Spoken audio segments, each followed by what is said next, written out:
সে কাজটা কি? ঈমান আনার পর নামাজ কায়েম করা। নামাজ কি করা? যাকাত আদায় করা। আল্লাহ তাআলা সম্পদের মালিক করলে হজ করা এবং নিসাব পরিমাণ মালের মালিক হয়ে 1 বছর অতিবাহিত হলে সেই সম্পদের যাকাত আদায় করা।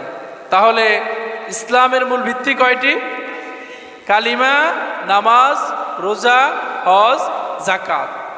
এই 5টি জিনিস হচ্ছে ইসলামের মূল ভিত্তি। এখন আমরা যারা ঈমানদার, আমাদের মধ্যে এবং তৎকালীন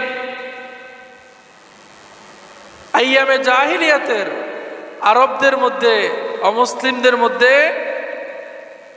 কিছুটা পার্থক্য আছে। আবার কিছু কিছু মানুষের মধ্যে মুসলমান ঈমানদার দাবি করলেও কাফেরদের সাথে আমাদের সাথে মিল আছে। কথা কিন্তু একেবারে সূক্ষ্ম কথা, বুঝতে হবে, বুঝে নিতে হবে, না হয় কিন্তু মুশকিল আছে, বিপদ আছে। তৎকালীন সময়ের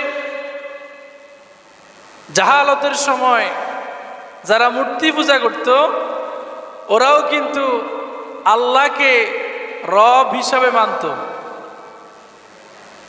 আমরাও আল্লাহ তাআলাকে রব হিসাবে মানি, কিন্তু অনেকেই আছে ইলাহ হিসাবে আল্লাহকে আমরা মানি না।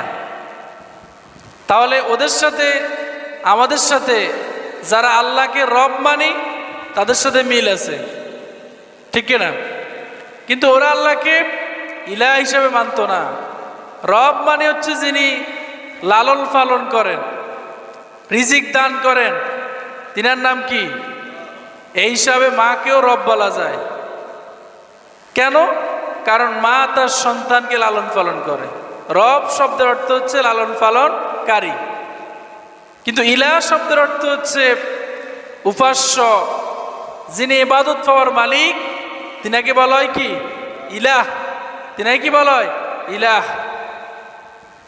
তো মক্কার কাফেররা তারা আল্লাহকে রব মানত, কিন্তু ইলাহ মানত না। কারণ যদি তারা আল্লাহকে ইলাহ হিসাবে মানত, তাহলে তারা তো মূর্তির সামনে ইবাদত করত